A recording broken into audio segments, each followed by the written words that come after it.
Yes, fancy that. Okay, cool. Let's start over. So we are diving into, I think, number 5 or number 6 of the Vital Energy series. We've talked about anything from brain function all the way down to nervous system and sleep and all the symptoms of pain and dysfunction. And tonight, I think this is one of the most commonly requested ones when I took the poll way back when before I started this. And this is the gut. And honestly, it's no different than anything that you have seen before.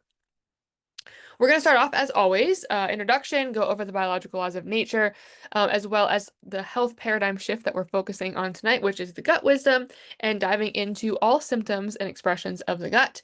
And then we'll talk about how you can take hold and remove the fear and shift into an opportunity of light in your own light body and what that looks like for you. I'm actually going to also share my own personal story of a really big shift in vitality that includes gut, that got me into this entire process and learning and understanding of German New Medicine several years ago. And then we'll talk about easy step-by-step healing and a personalized Q&A as always. If at any point in time you have any questions, you are welcome to throw those in the chat. I will monitor that here. If at any point in time you want to save a question for the very end, you are welcome to unmute yourself. Oh, let me open the chat back up here to unmute yourself, and that way you are able to connect. I like to keep it super casual and connected, so we make sure we reserve a couple minutes at the end for those questions. Most importantly here, any information we go over tonight is for educational purposes only, so we are not diagnosing, treating, curing, preventing any medical conditions. This is all for education purposes. I invite you to completely open your mind and allow the shift to move forward, because we're going to talk about a lot of things related to the gut, but it also directly relates to so many others.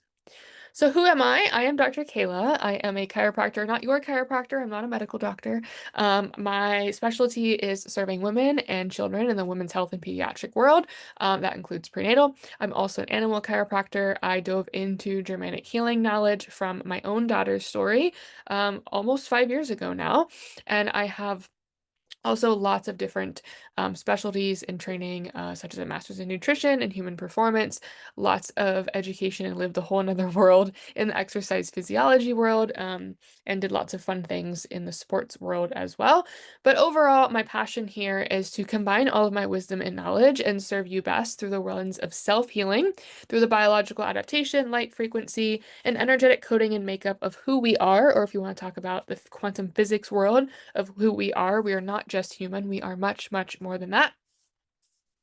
So let's dive into the 5 biological laws of nature. This is where I always love to start, and many people have reached out. If you love what I'm talking about and what you hear today, I promise you there's a much more in-depth course. It's going to seem like I skim over a lot of things, but if you want that information, feel free to reach out at the end and I will get you that course so you can dive into the actual laws and semantics and all of the things that go along with it so that you are not feeling left out. But for Ism tonight, I want to make it very, in layman's terms, down to earth and forward, so you understand the opportunity to shift and what stands at that ledge of opportunity for you.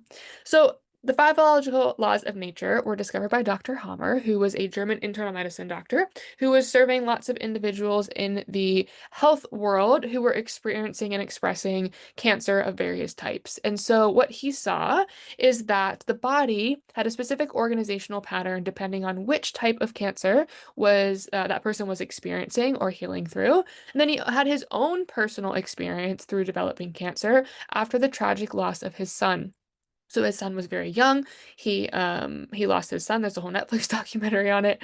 He was killed by an Italian prince, and he, of course, was a very healthy and robust, and still very young medical doctor. And so he wanted to look into why and how and what did it even mean that he developed cancer when he was quote unquote healthy. And so he started studying his populations of thousands and thousands of patients and looking over their reports and case studies, and he noticed a pattern. And so that led to the 5 biological laws of nature. It does not take away anything from what we already know. It actually just really uniquely and ornately pieces together and gives us, in my opinion, a view of a different side of the coin. So we are not against medicine. We are not against any type of subset of medicine. This is not saying those people are wrong and we are right. This is simply looking at physiology because physiology does not change depending on whether we're talking about it in allopathic medicine, holistic medicine. We know the body's functions are the body's functions. It's just the set of definitions and lens that we look through and how we determine and interpret that physiological aspect and its changes. So nothing here today is really going to be new except for shifting a perspective and looking at things with a set of eyes that you potentially have not even realized that you have. And that's the biggest thing here is you're already attuned. Your body already knows the five biological laws of nature because it's been following them even if you didn't consciously know or you were aware of it. Similar to the law of gravity, we don't wake up in the morning and say, aha, I have to make sure my feet stay on the ground. The five biological laws of nature are the exact same way. So biggest takeaway here and my intention for you is to shift your awareness and your perspective and activating that subconscious and conscious connection. So we're taking what we had no idea about, completely were unaware of, and connecting it to parts and pieces that we are aware of. And this should make some really big shifts for you tonight. So let's go over these in a very simplified manner. The five biological laws of nature. One, every symptom has a meaning. So most of us have been taught that our symptoms are bad or it means our body is broken, and this is the first shift. Every symptom that we have is very organized, very meaningful, and very necessary for us to understand what our body's going through, how it happened, and looking back in that catalog to figure out what happened, what the conflict was, and how our body adapted to that conflict. So a symptom is really, really important, and we don't want to turn them off. We want to understand them and listen to them. Next, conflicts trigger biological responses or programs. You heard me talk about the word conflict. Something as easy as you didn't know something was going to happen. This could be something somebody says, something that you see, something that you have just in your awareness that you weren't expecting to experience. This can be something very literal, such as a physiological thing or a physical thing. It could be anything, but the number one thing it has to be is that it's something you've never experienced before. It is something that is completely unexpected. It completely knocked you off your feet and you couldn't have predicted that it happened. So it's a conflict. It shocks you. Number three is we have the conflict resolution and the conflict shock follow a very organized system. This is a system that when the conflict happens, the body responds and the body starts to look for a solution. So if you have a problem in life, you look for a solution. This isn't new to you, but when we look at this in terms of physiology, when we have a conflict, the body has to respond. So it sends in repair, it sends in support mechanisms to help seek a resolution. And once your body finds a resolution to this conflict, then it shifts into healing mode. So we have healing that happens in two phases, conflict active phase and then the healing phase. And we could go a little bit deeper and say there's also two smaller phases in the healing phase, which we might talk about a little bit tonight. But just for the generality of this, healing happens in two phases. We have a conflict and then we have a resolution. And in between, we are looking for that resolution. Number four, we're going to spend a lot of time on. This is why I think it's one of my most favorite lessons to teach or to highlight in terms of the gut, is because microbes don't just assist in repair, they are necessary. We have to have them. And in a society where we believe that bacteria is bad and fungi is bad, and we can't have any of these germs because they're bad, we are going to flip the script and shift our perspective on that for sure tonight. And last but not least, each program has a predictable pattern. There's no guesswork in this, right? We could look at different subsets of medicine and see that there are some gray areas, or there's some things that we just don't know because we have a set of rules that says these are the rules that we will follow, and anything else we don't have an answer for, right? Same thing happens in allopathic medicine and holistic medicine. It always is this saying of like, well, that's just the way it is. And so when we look at the five biological laws of nature, the fifth law says that there are predictable patterns. There is a process, there is a order, and there is a logical and biological response and pattern that shows and is all organized. And so the nice thing here is you're going to follow physiology if you understand physiology, but you also get to understand a much deeper hierarchical and I think anciently wise organization and pattern of predictability. So let's dive in. Your gut is the center of vital energy. So we've talked about this so many times so far. Like we can't separate the nervous system from anything else in our body because it's the nervous system. It connects to everything else. And we could say that the gut is very, very similar because it's a part of the autonomic nervous system. So we've really looked at things like sleep, we've looked at weight loss, we've looked at energy, we've looked at brain function, and they really all boil down to the nervous system, or energy is the nervous system. Sleep as the nervous system. So this is very comparable to how we looked at sleep if you tuned into that one, because we can't take sleep out of the equation and try to mess around with all the other puzzle pieces. Just like we had to with sleep, the same applies to the gut. So the gut is your internal rhythm keeper. It is a part of the nervous system. It follows that same pattern of rest and digest, or parasympathetic balance. So when we are looking at the simple idea of conflict active and resolution. Just for ease of understanding, when we look at that law, we want to talk about if someone experiences a conflict, they're in fight or flight. They are in sympathetic mode. And so guess what happens? Everything else goes into sympathetic mode. Just like we're talking about the gut, it will go into sympathetic mode. When we talk about finding a resolution, resolution only happens during healing because we're in rest and digest energy. This is where the gut shifts. So similar to sleep is the gut. So the gut has a constant communication with the brain through the vagus nerve. We know that the vagus nerve is an incredibly important nerve, and we talk about the vagus nerve and we talk about the gut in different aspects of medicine in different facets. And we just look at different versions and visions of them, if you will. But when we combine it and root it down together into 5 biological laws, all of those things mend and melt into one. So the gut isn't a battleground. It is not something, mark my word, that you can regulate unless you have a conflict that is resolved. So all of these individuals out here saying, "Oh, I'm going to help you regulate your gut. Take these products to regulate your gut. Get your gut microbiome back up. Fix your gut microbiome. Take all of these things for your gut." Your gut is not this individual pool of energy that is its own microbiome. It communicates to the rest of your body, like we know it connects to the vagus nerve, like we know it has a huge connection to the HPA axis. The gut is a part of our entire being, and we cannot segment it out. So it's a sensory and regulatory center, not its own lone soldier. So that right there should shift a lot of things that we look at when we talk about the gut and long-term chronic gut issues. So every shift in digestion mirrors a shift in perception or nervous system tone. They have to go hand in hand. You can't have one without the other. So if someone says that they don't have a regulated nervous system, they most likely don't have a regulated gut, right? The odds are pretty high because the gut connects to the nervous system. When you're at peace, digestion will flow, meaning when you're not conflict active, when you're in a resolution and you're no longer experiencing that conflict. But when you're in conflict, your gut is going to pause and react because that is what has to happen.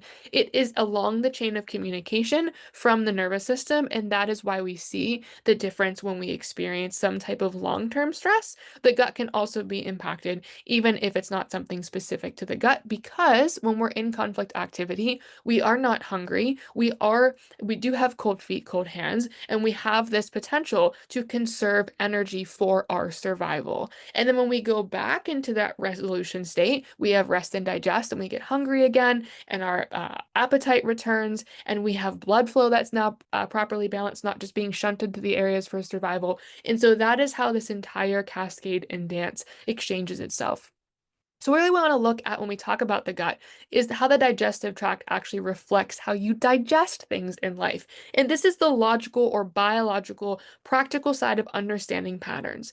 Your digestive system is a primitive part of who you are. When you formed in the womb of your mother, you formed 3 germ layers. The very primitive germ layer is the endoderm layer, and that endoderm layer is all of your primitive functions. You cannot survive without them. If you don't have a way to intake food and excrete it, we do not live as humans. And so this is a part of our vital functions. And so when we look at this very practically in terms of pattern organization, the digestive tract reflects how you digest things in life. This could be how you digest them,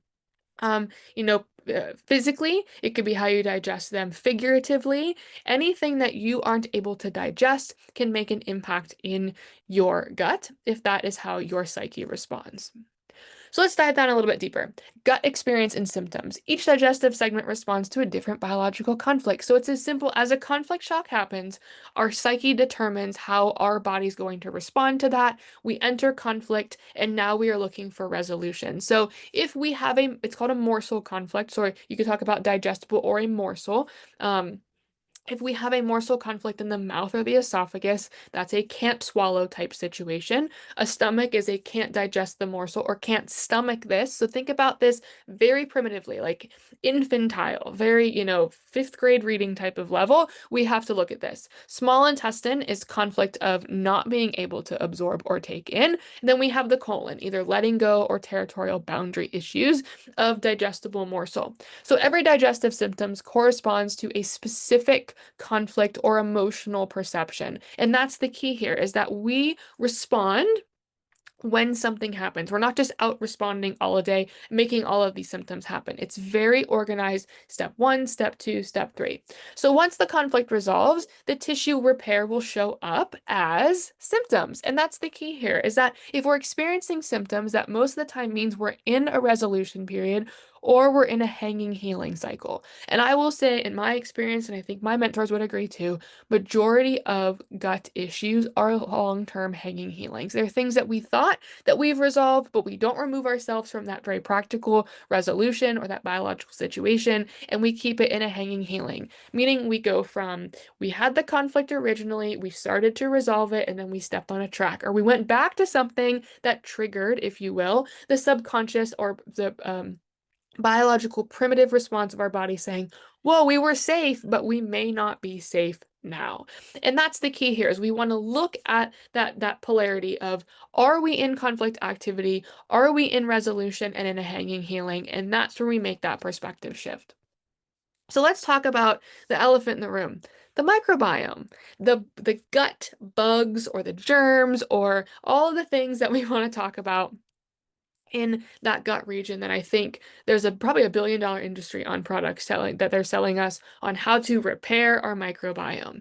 And so we have to look at microbiome as it's called and it's listed in the fourth biological law is that they are necessary. And so we have to break down what that means. There are viruses, there are bacteria, and there are fungi.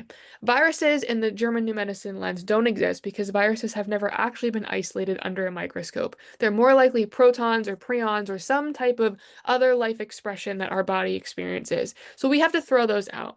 If we look at just what exists and what has existed for long term, in microbiology, we have bacteria and fungi. And we have been taught and educated that bacteria are yucky and nasty and contagious and they harm us. And while there are situations and circumstances that, yes, if a body's not able to adapt and overcome, that when there's a certain bacteria present because of that conflict, yes, that is what happens. There is a transition period that happens there. But we have to look at this logically because if that was the case, like let's take MRSA, for example. Not everybody who has MRSA is, succumb to death, right? Because that's logically and biologically how we look at this. So we have to be able to break this down, looking at how bacteria and fungi are not just important, but they're actually necessary. So if you look at tissue repair and we look at what happens when we are in that resolution phase, we have the conflict that happens. Let's say we find resolution. And so I'm just going to give a very practical example about this. Let's say we get into an argument with somebody and they said something very mean and we cannot digest it, right? And so we take this on as an indigestible morsel of the stomach.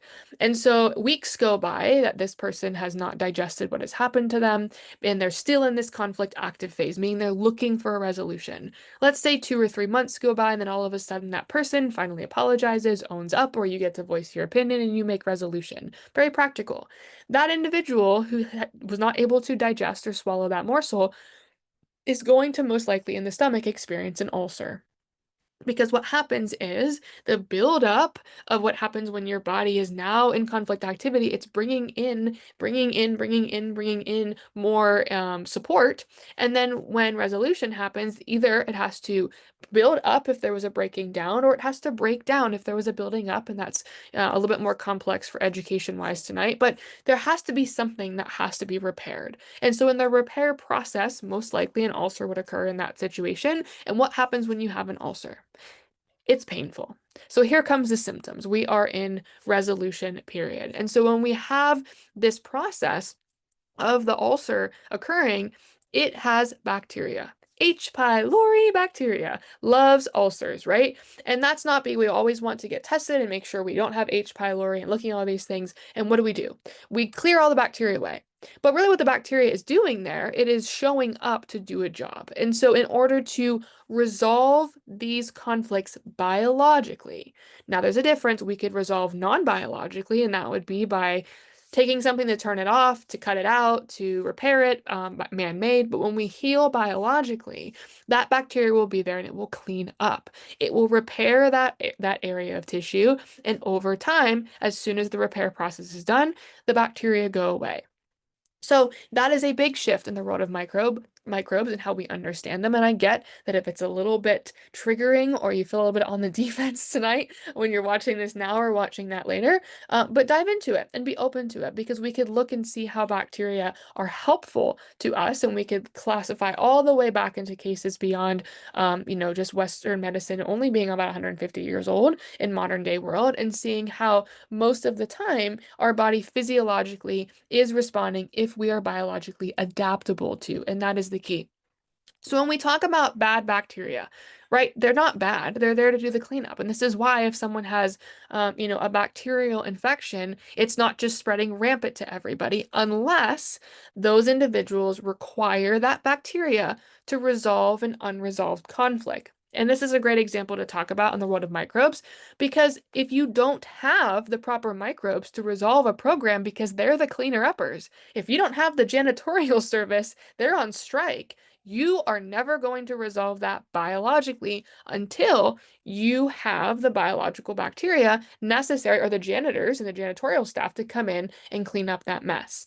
And that's the biggest thing here. And so we live in a very hyper hygienic society where hand sanitizer and people don't touch surfaces and they don't put their hands in the dirt anymore. And so what happens is you may have resolved that situation, but you never actually had access to the proper biological bacteria that was necessary to repair that part of your physiological process. And so what happens is you will notice people will say, oh, my gut bacteria is off, I need gut bacteria, and they'll start taking probiotics, and they get so sick. And like, I just took too many, right? I'm so sick that wasn't right for me. No, your body actually got its hands on bacteria to resolve a lot of these indigestible morsel conflicts in the gut, in that area. And now you are going and finishing that resolution. And that resolution requires inflammation. It requires exudate. It requires heat. So what most of your programs that you're going to experience in the gut are going to come with a fever. They're going to come with yuckiness. They're going to come with nausea, vomiting. I mean, anything endoderm is going to come with a fever. So anything in that primitive state of our vital organs and who we are to survive, it's going to be yucky and nasty. That's like the most nastiest experiences that you can find in resolution. And that's because majority of the time, that bacteria is going to be your general gram-positive, gram-negative bacteria that are pretty primitive. They've been around for a very, very, very long time.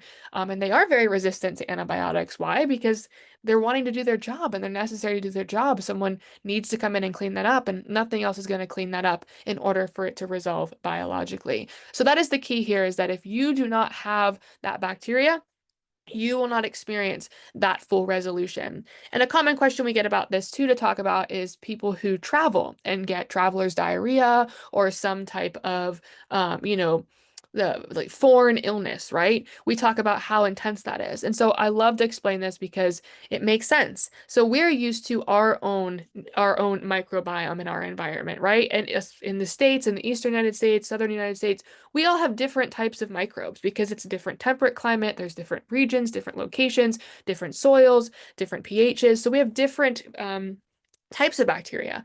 And so when you travel somewhere, if you travel, let's say you have an indigestible morsel conflict and you travel on a cruise ship, right? And then all of a sudden you go to a foreign country and you all of a sudden, their water seems fine, there's no issue with it, and you drink it and you get like Montezuma's revenge or you get some crazy thing, right? What happens? It's not that your body met this like foreign invader and it can't handle it. Number one, it needed that bacteria. It needed a form of that bacteria. And so it found it because you don't have it in your environment because you're constantly cleaning yourself and you're super hyper hygienic. But now you've just unlocked your lock of resolution with a key that you've never most likely seen before. And so your body now has kind of like this super steroid of bacteria that it's never had. And so you just aren't used to that type of bacteria in your environment, but it was necessary for your resolution. And that's typically what happens when most people go and they experience on a cruise ship and they have lots of people having all kinds of digestive stuff and throwing up on a cruise ship. Think about it. You're all in the same environment. You're all probably experiencing some uncertainty, fear, indigestible morsel because either you are resolving away from home, you had an argument on the way there. Like, think about how these things happen in a global sense where it's not just individually. People who experience mass fear things together, who experience mass unsettling, mass unwell, travel delays make you unsettled, you spend a lot of money, you can't digest that you're going to possibly miss your trip, and then you get there and you go, oh, I'm finally on the cruise, I got here. Bleh, throwing up a couple days later, and you're like, why are we all throwing up? Well, we were all in the same flight, we all had turbulence, we all had fear of this, and you experience those resolutions together. It's not because of the microbes. It is because your gut is responding to your resolution or to your conflict active state. So that's why it shifts. It shifts depending on what phase you're in. When people take antibiotics during repair, they'll often actually interrupt with that because antibiotics take away the bacteria. It's like actually putting the janitorial staff on strike. And then when you understand this, it actually takes that fear of gut imbalance, number one of itself, into shifting it into a gratitude for or a repair phase. So this is one of the biggest shifts that you could make mentally and subconsciously to shift yourself out of fear when you're in the healing state. Just a side note, this comes up a lot too, is food sensitivities. I'm going to share a little bit about this in my story. But this is food sensitivities and allergies. And so I like the saying that all food sensitivities are allergies, but not all allergies are food sensitivities. And so Sorry, I said that backwards. And so we can experience this on a day to day because we could look at food as a fearful mechanism when we're talking about gut. Because I was the same person. And I know a lot of people, I mean, I have a nutrition degree. I worked in that world. I worked as a chiropractor in that world, especially with children. Everybody's fearful of food. And this, in and of itself, shifts our thought process and our awareness on the food aspect because food is not the enemy. We are not sensitive directly and allergic to the food. And I know it's going to blow your mind and you're going to say you're freaking crazy. But food becomes a part of those conflicts. And so it's not that we are just mass allergically to food or mass allergically to or sensitive to food. If you look and actually track where those conflicts stem from and when they happen, majority of the time you are going to find, even if it's close in time. I mean, in my situation, you'll see it was decades beyond. So I wasn't able to actually notice those details, but I was still able to shift my perspective and heal. And so, we often think that safe foods are safe for us because we don't get responses to them. But we're actually just feeling that they're safe because they make us feel emotionally safe. Let's take the gluten, for example. If you know when you eat gluten, you have symptoms, and therefore when you don't eat gluten, that makes non-gluten foods safe for you. It's not that you're safe when you're eating gluten foods. It's that you are actually just avoiding the resolution and you are just taking on other foods that don't trigger anything because you've never had any type of conflict experience with those foods wrapped into it. So therefore, that makes our danger foods, such as gluten, dairy, all of those things, corn, trigger conflict responses. And just like we talked about the microbes, if you don't have microbes, you can't go into resolution. Well, if you don't actually eat the foods that your body is having responses to, you can never repattern your body to experience that food as a safe food because it will forever be a danger food because that's how your subconscious experienced it.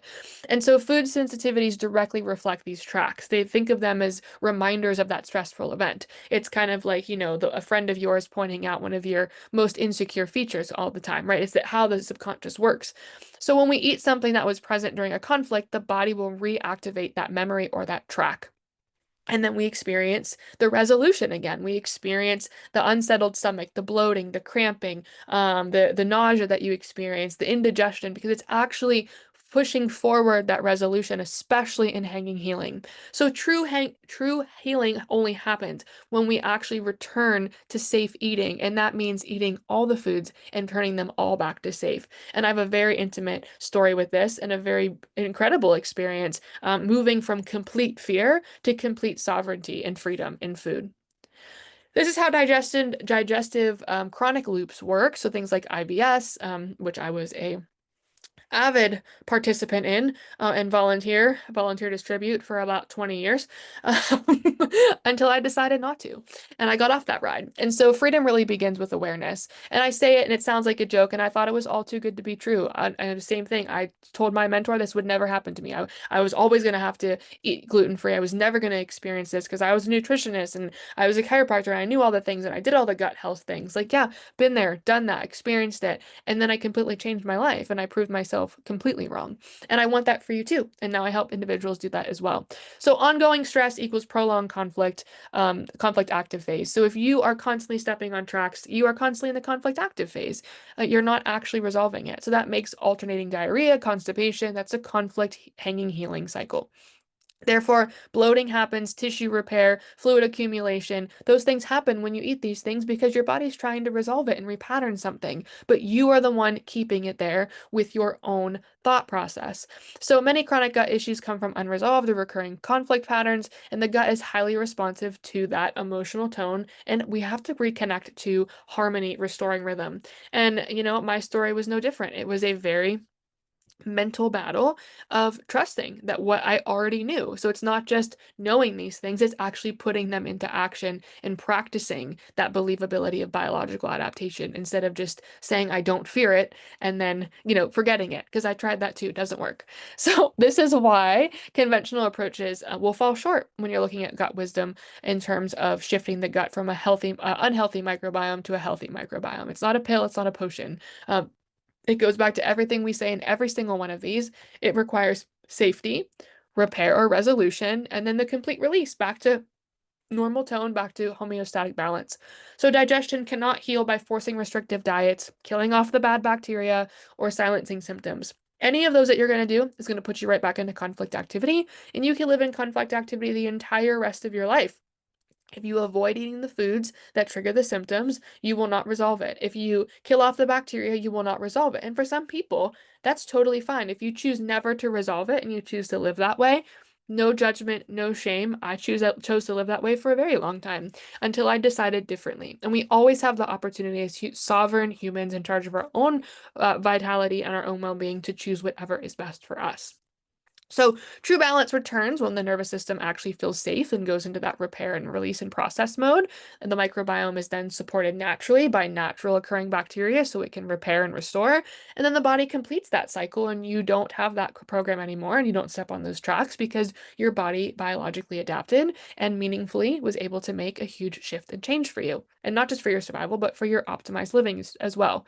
So restriction and fear of food worsen the stress on the gut. And so this is not just a matter of fearing anything outside of our body, it's actually fearing the things we put into our body. And I think this actually goes a lot further and touches a lot more in depth than a lot of aspects for most people because food is a really great community thing for us. We have food in community, we make connection, break bread with individuals. And so if we are not able to remove ourselves from the fear of food, that really can put a huge divide and gap in a lot of things in our health and vitality. It's not just, oh, I fear the institution and I'm going to opt out of the institution. It's way different than that because we have to have food into our bodies. And we, like I said, community is synonymous with food, especially for most of us. And so the goal is ease, not control. We're not controlling. We're not, doing restriction dieting. We're not resisting. I'm not even a big, huge fan of macros. We're just living and adapting biologically. So let's talk about how our own biological adaptation can meet with something even more abundant in terms of our vitality? Well, here enters in light therapy. So if you didn't know, now you will. Our bodies are made of low-level infrared light that we emit, like cellular beings. It's like we are huge vibrational light beings who have energy, and just not energy, in terms of the woo-woo sense. We have energy in terms of who we are. It's real, everyone. Everything has energy, everybody. And we have light energy, we have frequency, we have vibration, whatever you want to call it. We communicate those three vital ways. And that is our vital life force energy. So just like the things we talked about here today, if we don't have biological adaptation because we are in a matter of conflict activity or stress or whatever you want to call it, we want vital life force energy to help us adapt. This is not treating it. This is not covering it up. This is essentially putting more gasoline or more money in the bank of having an opportunity to adapt more well. And that means repairing our own vital energy and how we're able to find that safety, ease, release, and repair. So let's talk about how it works. I literally, oh, here it is. I knew I put this patch on this morning. Here it is, fancy little patch. So this little patch is non-transdermal, meaning there's nothing going into your body. It is essentially organic cotton, mineral crystalline rock structures, or essentially like, mineral rocks, if you will, that reflect our own light back into our body, along with stabilized oxygen, stabilized water, and some amino acids. So we put this on our body, and our own light reflects out of our body and gets captured in this little patch and reflects right back in, and therefore it's able to activate or create a recipe, if you will, for various peptides or biological variants that our body can utilize to make more of. So it's basically having more in your pantry to make more vital energy. And why is that important? Because number one, we're not putting anything into the body, but we are actually doing is this patch is sending that light signal into our body. Therefore, it's giving more oomph to our nervous system. And we talked about nervous system because everything boils down to the nervous system, whether it's sleep, whether it's gut, whether it's energy. It's the nervous system, right? It's the regulator. It's the balancer of our body. And so when we're not treating conditions, because that's what we're doing here, we are just optimizing our well-being. We have more vital energy for resolution. And therefore, if we're able to take our body out of fight or flight and put it in rest and digest, we have more opportunity to get a lot more done in a more optimized version so that our body can do exactly what it's actually trying to do when it doesn't have a lot of gas in the tank. And that's how we return and restore ourselves to homeostasis. So a few things I love about this and why I love to start here with all of my clients, even those that were just diving in and working through the German New Medicine world, is because there's no ingredients entering the body. It's not like a supplement. We're not putting chemicals. We're not putting literally anything into our body. It's just our own light. It's no different than just our light already shining out into the environment. We're just capturing it and making ourselves a generator, if you will. There's no side effects or contraindications. I don't care what medication that you're on. You are going to be able to just utilize your own light. It's super easy, super simple. We are not putting anything inside the body. And again, inside the patch are just simple sugars, water, stabilized amino acids, and these crystals that reflect, I like to call them crystals, but rocks, that works as well, into the body. So you can reflect that vitality back inside of you and resolve whatever your body's higher intelligence is wanting to do so. And these aren't new, everyone. These have been around for over 20 years, over 200 patents in the LifeWave technology suite. The X39 is the one that we're talking about right now. We're going to talk about just a few others here in a minute. But this is transforming the globe and optimizing vital energy in ways we've literally never seen before. So I want to share my story because I think this can speak to a lot of individuals on various levels. So first and foremost, I grew up a really sick child. I was born out the womb, and according to my parents, I screamed for the first 9 months of colic. They just passed me around like a little, I don't know, vegetable from person to person, and who was going to hold me while I cried the entire time. And in my world, if only they had a chiropractor that would help with this, but they didn't. And so, pretty ironic, I turned into a chiropractor though. That works with these little babies who cry and cry all the time. And so no matter what they tried, it didn't matter. Nothing worked. I was very unhappy. I was very angry. And I just cried and screamed all of the time. And that led to a long-term process of of lack of health and vitality for myself, from not gaining weight to having issues with digestion, irritable bowel issues, nausea, vomiting, you name it, all kinds of things. It just crossed off all of the lists. And so I was labeled a medical mystery. I actually, my pediatric gastroenterologist from the Cleveland Clinic, when I was about 9, said to me, well, we're not sure what to do with you. We've never heard of anything like this. It might be dairy. We took out dairy. Nothing happened with dairy. And then my family doctor said, we've heard of this thing called gluten. And there's this thing that I read about. There's like 2 coupled cases of it of celiac disease, and you might have that. So we're going to do a bunch of scopes and a bunch of tests. So every couple months, I'd go into the microscope and get put under to do all kinds of stomach tests and had all kinds of antibiotics, all types of prescriptions. Every test came back false positive, false negative, you name it. It was literally a mystery. And so they said, well, we don't know what to do with you, so just don't eat anything except for like plain chicken, rice, some vegetables, so that you could stay alive and be well, and we'll just figure it out as it goes. So I spent 16 plus years of my life gluten-free and dairy-free for the most part, because I had a big fear around anything making me feel yucky. I remember not being able to eat the foods when I went to college. I had to have the chef at college, make my meals for me, and that was weird. It wasn't even cool at that point. It was like, Kayla can't eat pizza or anything. She just has to have the chef make her like chicken and rice and eats the same thing every single day. I was gifted a beautiful rice cooker when I went to college, because that's pretty much all I ate was rice and chicken. And so I led a very, not fun eating life. I didn't get to socialize around food. That wasn't the best. That wasn't most exciting for me. Then I became a chiropractor, became a nutritionist, and then I walked the walk and talked the talk of most of my kind that, gluten's the enemy. It's so bad for you, and dairy is inflammatory. Don't eat it, because it made me feel better. And it made me, I was a part of a group, if you will. And so, I really did, when I had children, wanted to bake for them, wanted to cook for them.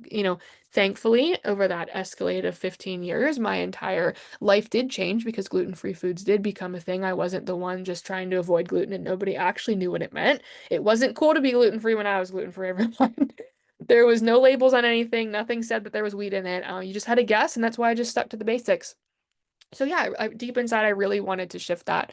And my paradigm started shifting when my daughter had a healing crisis, which is how we got into patches, which is how I learned GNM, and really turned me into who I am today in that health sovereignty world. And so I started shifting and looking at the 5 biological laws of nature. It helped us resolve my daughter's conflicts and what she was experiencing. And then I looked at the big shiny red dot that looked like an easy button, but it was really uncomfortable. Like this, could I do this for myself? Can I look at myself and all the issues I've had, chronic IBS, all these things that supplements didn't touch, nothing even chiropractic didn't touch, because I didn't know what to do with it. And so I finally said yes. And so my mentor said to me, well, the first thing you have to do is eat gluten. And you have to enjoy eating it. And then you have to, unfortunately, enjoy the yuckiness that's going to come after. And so I did. A patient of mine brought me in a really fresh loaf of sourdough bread. I enjoyed it for about 4 hours until it ripped my gut to pieces. And for 21 days, everyone, I experienced a really intense bout of giardia. So, if you know anything about parasites, they are essential to the microbe repair process. And so I had microvilla that was lost. I mean, I've had scopes my entire life, so I could tell you, I had like borderline Barrett's esophagus from all of the testing and all the things. They've just diagnosed me with everything that you can imagine. And so going through all of that, I'm like, well, I mean, it's probably going to take a long time. And so for 21 days, I unfortunately, and sorry TMI everybody, was on the toilet for 21 days with Giardia, which I don't wish upon anybody. But on day 22, and I had to keep eating gluten, everyone. Kept eating it every single day, enjoyed it, shifted my perspective, had a whole entire experience. And I'm not saying this because everybody goes through this. I'm saying this because it was 20 years of me having 20 plus years of me having this conflict, because we boiled the conflict back down to happening most likely during birth or early infancy, and then me constantly being triggered by it. And so when we look at this, as a long-term hanging healing, even if I would resolve it, I was constantly reigniting that flame and that conflict. And so the 21 days was gnarly and intense. And I taught a lot about myself. I mean, I still had to go to work. I still had to function. I still had to just live in that healing phase. And when that happened on day 22, I literally got on an airplane and flew somewhere, and I never had issues again. And I've been eating gluten, started my own sourdough ever since then. But the fear took a long time, probably like 4 to 6 months of every time I ate gluten, is it going to cause X, Y, and Z that it always causes? So Food was simply the track of my body experiencing that original shock. And so when I finally shifted out of that, every single time I would eat something, I would experience it in a different way. And for me, it was relatively simple to make sense of why I was able to resolve that conflict. And my perspective is because I wasn't a kid anymore. I wasn't an unhappy, crying, angry child that couldn't speak for herself, right? So a lot of the time, the perspective shift to heal these resolve these gut issues isn't some, fancy $7 million problem. It's just a perspective shift. It's up here. It's actually shifting our biological belief of what we believe about ourselves and our story and rewriting it for us. And so when I celebrated with that gluten filled meal, it was incredible. But my body went into a massive healing state that did take some time to feel liberated. And ever since that moment, I've had no issues with gluten. And the fun thing about it is I had such a fear around gluten that I didn't even give my kids gluten and dairy. So my son didn't actually, he never had gluten, never had dairy until he was 3. And he had a fear around eating it because I had told him he couldn't have it. I had told him he couldn't have it when his friends had it. And he had to ask about everything. And the dude had never even eaten it. And so I had to help him resolve that fear. And then the same thing with my daughter. And so, we've shifted from them thinking, oh my gosh, can I have this, mom? It has gluten in it. And then they've never actually even ever experienced something. So you talk about, we talked about microbes and parasites being contagious, but fear is more contagious than any of those things.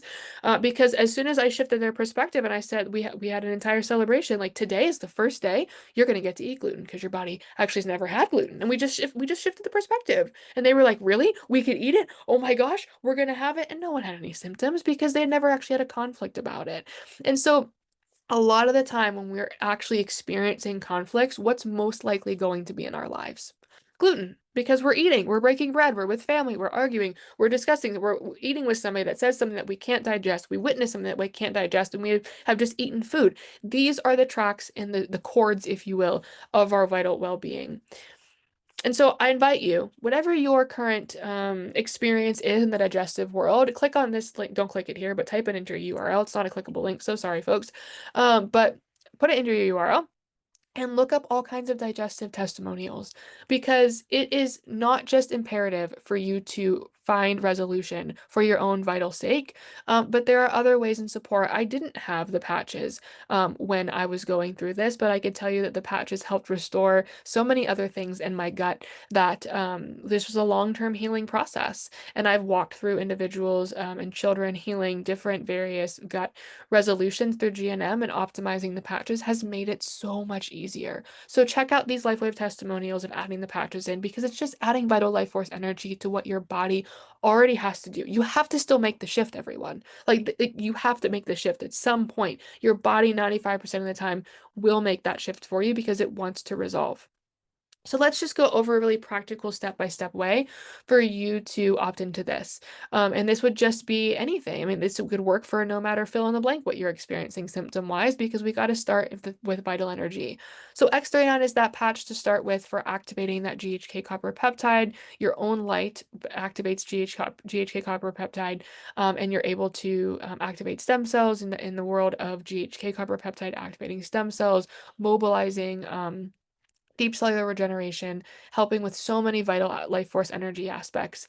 Eon helps you shift into that anti-stressor, that anti-inflammatory mode, but also it just shifts your body from a sympathetic state to a parasympathetic state, and you are able to go into more easeful mental clarity, emotional clarity, physiological clarity, which we know helps boost vital energy. Same thing with carnosine. Carnosine is an essential amino acid that most of us don't actually have a lot of access to. So skeletal muscle. I know I was like 90 pounds wet when I went to college, and I just wasn't able to, probably malnutrition, wasn't able to hold on to a lot of nutrients. And I know I was 100% deficient in a lot of things. I was eating the most bland diet for most of my life.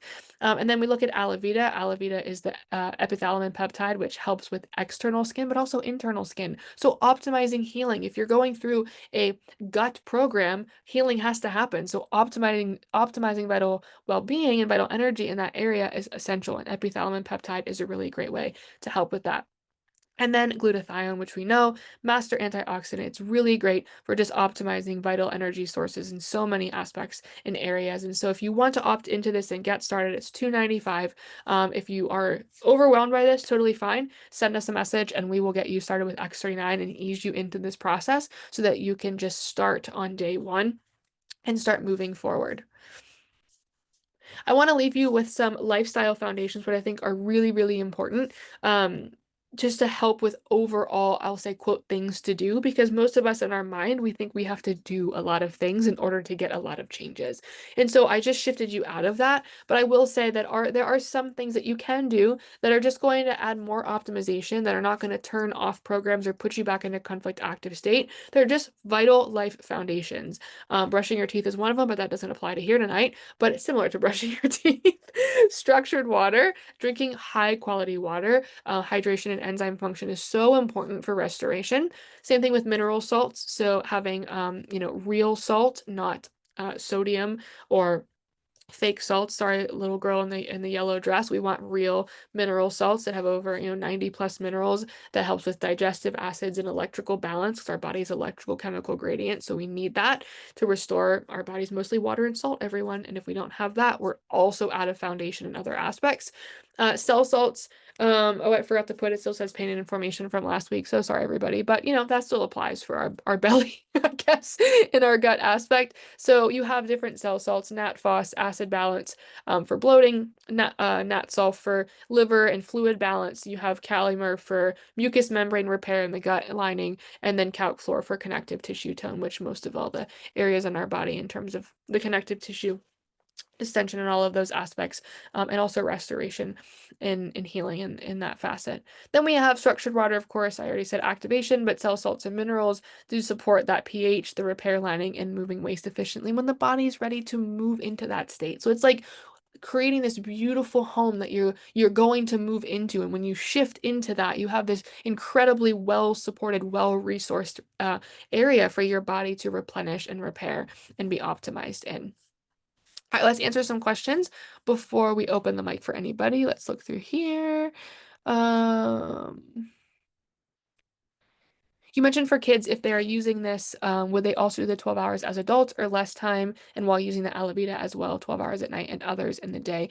Just as a general, my own children, and also as a pediatric chiropractor witnessing a lot of children experience these patches, I would say I always start anywhere from like 3 to 6 hours on and 3 to 6 hours off. My own children just intuitively take them off after about 6 to 8 hours, and I never say, oh, you better leave it on to get the full hours, full 12 hours. So I think we're very intuitive, especially children. So I always start with like 3 hours on, 3 hours off, or 6 hours on, 6 hours off, and just work your way. Sometimes my kids do wear them overnight, and of course they get more than their 8 hours, and we just take them off when they want in the morning. Same thing with Alavita. I always just start any patch, low and slow for kiddos. And I also, too, can put it on the inside of their clothing if they're not wanting it to touch their skin. That sometimes can be a very fearful thing because they're not used to, some kids are sometimes used to medical-ish type things, some aren't, and that could be fearful either way.